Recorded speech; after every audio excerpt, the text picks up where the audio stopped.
Okay, तो last video में 31 तक किया था, सॉरी 30 तक किया था। 31 करते कि child swinging on a swing in sitting position, stand up, time period length पे डिपेंड करता है। वो जब बैठा हुआ है तो वो मतलब ये वो बैठा हुआ है, ठीक है, ये मैंने बच्चा बना दिया है, ठीक है, वो बैठा हुआ है। अब अगर वो खड़ा होगा तो क्या हो जाएगा, ये लेंथ कम हो जाएगी ना, ठीक है। तो जब लेंथ कम होगी तो टाइम पीरियड भी फिर क्या होगा, डिक्रीज होगा, क्योंकि वो तो लेंथ के साथ डायरेक्ट है। Physical quantity which remain constant in simple harmonic motion, ये एनर्जी वगैरह रिसोर्सिंग फोर्स चेंज हो रही होती है, frequency does not change. A system exhibiting SHM must possess elasticity as well as inertia. एक एमसीक्यू जो हमने किया था कि वो कह रहा था एक आदमी जो है वो टू एंड फ्रो मोशन कर रहा है, तो क्या उसके वो एसएचएम है या वाइब्रेटरी मोशन है? It's only vibratory. एसएचएम में क्या होनी चाहिए, रिस्टोरिंग फोर्स, ये इलास्टिसिटी, और साथ में इनर्शिया भी।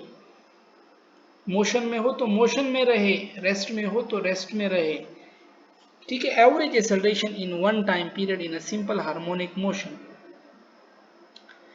तो एवरेज तो फिर जीरो होगा, ठीक है। डिस्प्लेसमेंट लेगा जीरो होगा, एवरेज वेलोसिटी फिर नहीं होगी, एवरेज एक्सेलरेशन भी नहीं होगा, ठीक है। और which of the following quantity are always negative in, अब ये देखो ना, ये तो टेस्ट में कटिंग हुई पड़ी है टेस्ट, इसने क्या किया, नेगेटिव इन सिंपल हार्मोनिक मोशन। अच्छा, सिंपल हार्मोनिक मोशन में क्या नेगेटिव होता है? एक रिस्टोरिंग फोर्स है ना, हम जो कहते हैं force directly proportion to x minus,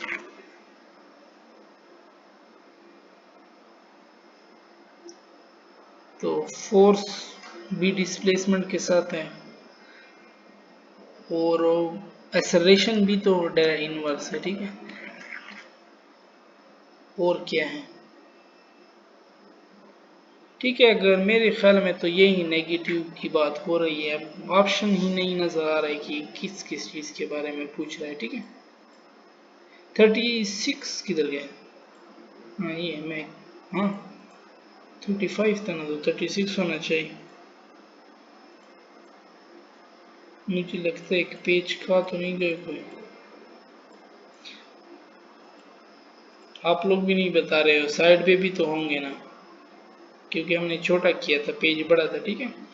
तो 36 इस साइड पे है। Which of the following is true about total mechanical energy, it zero at mean position,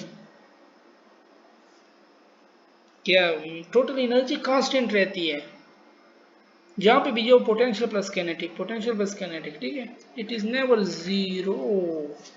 बताओ ना, कि पेन भी ले लो नए पेज पे, ठीक है। तो never zero. And in a simple harmonic oscillator at the mean position पे स्पीड ज्यादा होती है तो कैनेटिक एनर्जी मैक्सिमम होगी, ठीक है। तो और पोटेंशियल एनर्जी मिनिमम होगी। For an oscillating simple pendulum the tension in the string, फिर देखो ना वही कंसेप्ट रिपीट हो रहा है, टेंशन कहाँ पे, मीन पोजीशन पे, मतलब बॉटम पे मैक्सिमम होती है, ठीक है। क्योंकि वहां पे क्यों क्यों क्योंकि वहां पे वेलोसिटी मैक्सिमम होती है, और टूटने के चांसेस भी वहीं ज्यादा है। The necessary condition for the bob of a pendulum to execute SHM is, necessary condition क्या है कि amplitude of oscillation should be small, total energy of a particle executing SHM, तो टोटल एनर्जी क्या है, total energy of particle executing SHM x square के साथ direct है ना energy.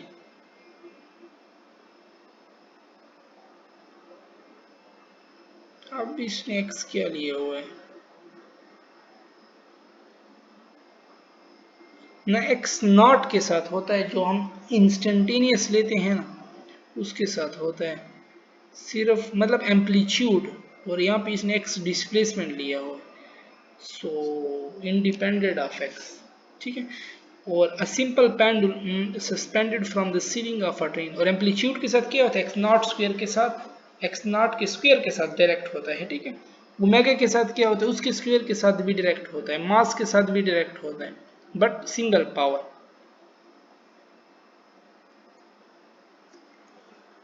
(41) A simple pendulum suspended from the ceiling of a train has a period t. When train at rest, if the train starts moving with constant acceleration, time period of the pendulum will be।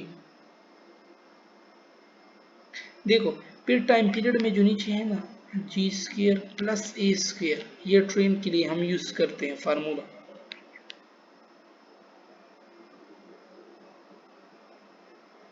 ठीक है। और square root ये late, ये train के लिए ये time period का formula use होता है। अब जी के साथ कोई डिनोमिनेटर में एडिंग हो रही है तो डिनोमिनेटर बढ़ेगा तो ओवरऑल वैल्यू क्या आएगी, कम आएगी।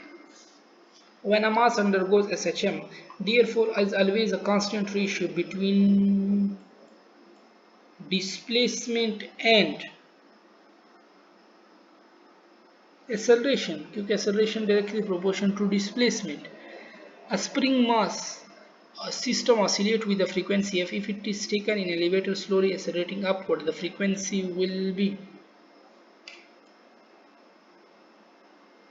स्प्रिंग मास सिस्टम है, ऑसिलेट कर रहा है फ्रीक्वेंसी के साथ। फ्रीक्वेंसी का फार्मूला क्या है, 1/2 पाई। स्प्रिंग मास में क्या होता है, k/m। की एक्सेलरेशन है यहाँ पे, नहीं है ना, so, नहीं है तो रिमेन सेम। और a particle revolve around a circular path, the acceleration of the particle is inversely proportional to। Acceleration का फार्मूला क्या है, v²/r। तो अब ये फार्मूले से इन लोगों ने क्वेश्चन निकाला और कह देखे डायरेक्टली रिलेटेड टू v का square, inversely related to r है r कितना। The ratio of potential energy and total energy at extreme position। Extreme position पे पोटेंशियल एनर्जी भी मैक्सिमम होती है, जितनी पोटेंशियल एनर्जी होती है सारी पोटेंशियल होती है, और टोटल एनर्जी भी तो वही होती है ना, तो वो भी 1 है, लेट सपोज वो भी 1 है तो 1 से 1 ही आएगा, या वो भी 2 है वो भी 2 है तो फिर भी 1 आएगा, ठीक है। ये ना कहना कि क्यों आपने 1 लिया, अगर वो भी 4 है मैक्सिमम तो ये भी 4 होगी, ठीक है।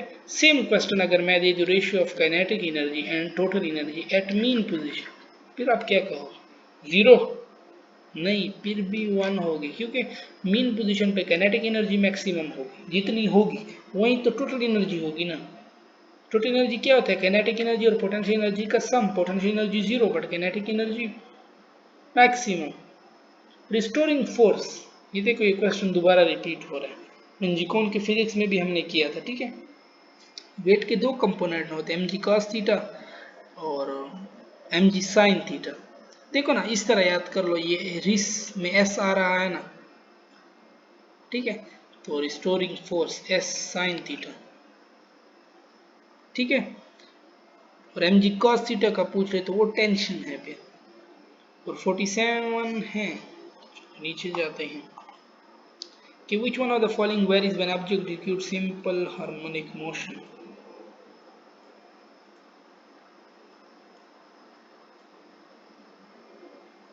Angular frequency, total energy, restoring force, correct है ना, ये चेंज हो रही होती है बार बार। Frequency of second pendulum,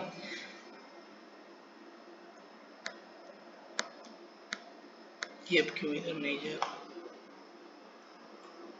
second pendulum की क्या फ्रीक्वेंसी होगी, टाइम क्या होता है सेकंड पेंडुलम के लिए 2 सेकंड, तो फ्रीक्वेंसी तो इसके इनवर्स है, 0.5 है, कहीं पे नहीं है। In the phase of SHM, ऐसा ना हो कि खुद से लगा लो कि यहाँ पे शायद पॉइंट हो, बट वहाँ पे नन भी उन लोगों ने दिया हुआ है, ठीक है, तो so none is our best option. In the case of SHM at the time of maximum kinetic energy, जब तो मीन पोजीशन होगा ना, मीन पे kinetic energy maximum, total energy भी यही होगी, और पोटेंशियल एनर्जी फिर क्या है, वो लाजमी 0 होगी। अ होलो मेटल स्फीयर इज फिर, ये कई दफ़ा ये MCQs रिपीट हुए, ठीक है, पास्ट पेपर के MCQs है ना, और बहुत ही इंपॉर्टेंट, एक ये वाला, और एक कहते हैं कि अगर ज़मीन में हम वो कर ले, होल कर लें, ठीक है, तो वहाँ पे वो SHM करेगा।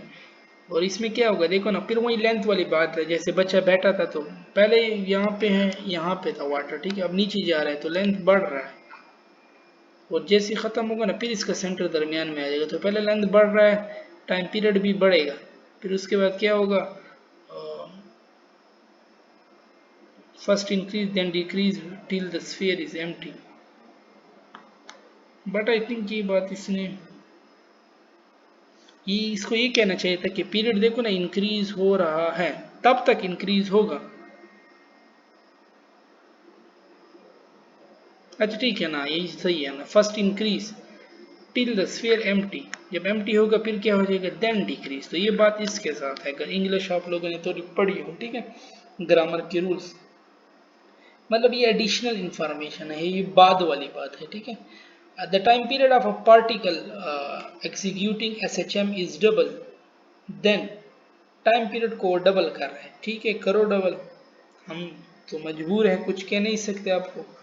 तो एंगुलर फ्रीक्वेंसी बिकम हाफ, नहीं 2 पाई बाई, एंगुलर फ्रीक्वेंसी क्या है 2 पाई बाई 2, तो वो तो पाई बचेगी, और फ्रीक्वेंसी बिकम हाफ, क्योंकि फ्रीक्वेंसी और टाइम पीरियड इनवर्स है, तो टाइम पीरियड डबल तो फ्रीक्वेंसी हाफ, ठीक है। इनकी मर्जी है, जो ये करेंगे हमने सॉल्व करना है, ये 4 गुना करे या 5 गुना करे।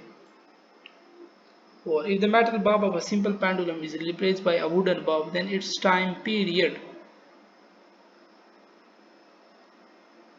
देखो अगर यहाँ पे कहता है ना सेम मास के कंसेप्ट का अगर आप ले लो, अब मेटल बॉब का 1 केजी छोटा होगा जबकि वुडन बॉब का 1 केजी बड़ा होगा, तो फिर लेंथ बढ़ेगा, उस लिहाज से आप क्या करोगे, इंक्रीज। ये एमसीक्यूज आया था ना इंजिकोन में, हमने किया था, उन लोगों ने क्या कहा था कि इफ 1 केजी, उन लोगों ने मास दिया था, हाँ उन लोगों ने वहां पे मास दिया था कि प्लास्टिक बाल था और एक मेरे ख्याल में स्टील बाल की वो बात कर रहे थे, बट यहाँ पे इन लोगों ने ऐसा नहीं कहा, तो फिर अब क्या लगाओगे, सेम, ठीक है। 1 रेडियन काफ़ी इंपॉर्टेंट एमसीक्यूज है, इसके बराबर होता है, ठीक है, और 1 डिग्री 0 पॉइंट, जो पीछे हमने किया 0.01745, time period of a simple pendulum is independent of, time period mass पे डिपेंड नहीं करता। वो इधर प्रैक्टिकल के टीचर थे, डायरेक्ट बच्चे को उठाया कि बताओ अगर मैं एक रस्सी से हाथी बांध दूं और एक से फुटबॉल बांध दूं तो टाइम पीरियड तो मास पे डिपेंड नहीं करता, ठीक है।